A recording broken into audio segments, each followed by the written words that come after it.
Today I want to show you how I edit my film photos. I picked 3 shots from my latest photoshoot and these are probably my favorite ones from the roll. This is not going to be a super technical tutorial, I just wanted to share my process and hope that it's going to be useful for you. At the moment I use my Canon R5 with 100mm macro lens. I have a light source underneath and I used a film holder for 120 film because most of these photos were shot on 6x7. When I photograph the negatives, I usually shoot at ISO 100. I use around f9 or f11 because I want the negatives to be sharp.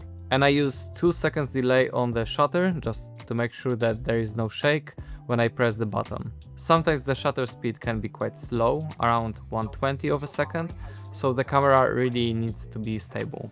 Once I photograph the negatives, I import everything into Lightroom. Then I use Negative Lab Pro to convert the images. For this video I only have 3 shots, so it's easier to show the process.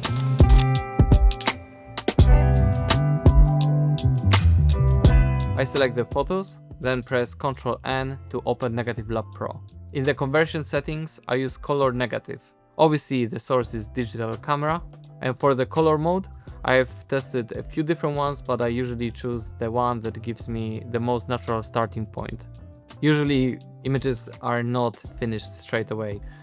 In any case, I have to take them later to Photoshop and finalize some shots, some imperfections. I just want a good base that I can work from. One thing I usually keep quite low is pre-saturation.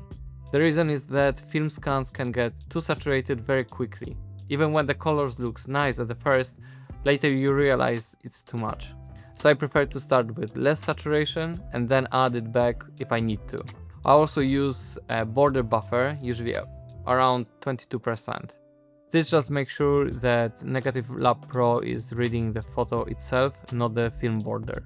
After that, I convert the images, and this is the starting point. From here, I usually apply my own Portra 400 preset.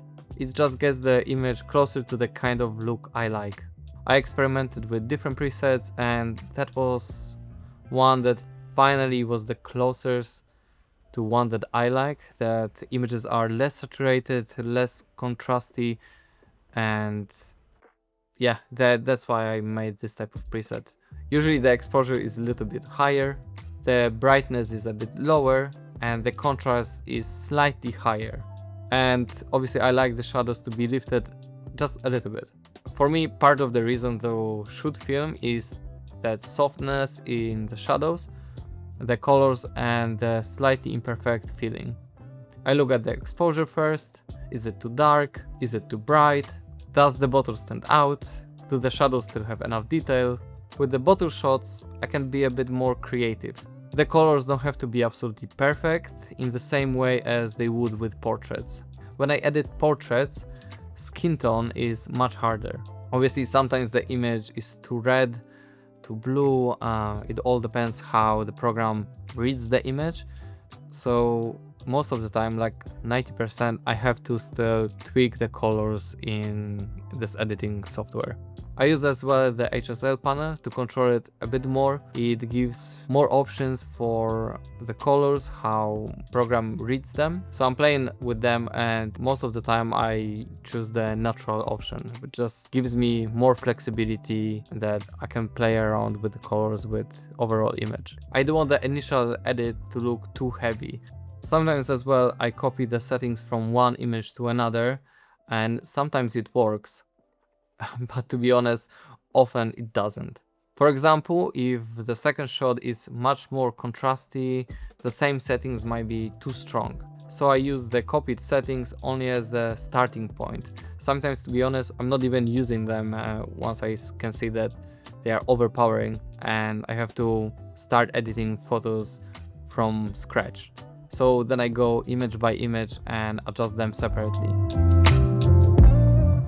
When I transport the image to the Photoshop, I duplicate it and then I'm working on that duplicated layer. I open then Camera Raw and start adjusting the image to my liking with adding vignetting, playing with the colors, a little bit of masking and adjusting the imperfections. Then once I'm happy with the image, I close the Camera Raw and then I might add even additional layers for saturation, or maybe adjusting colors if I need some particular point that needs to be adjusted.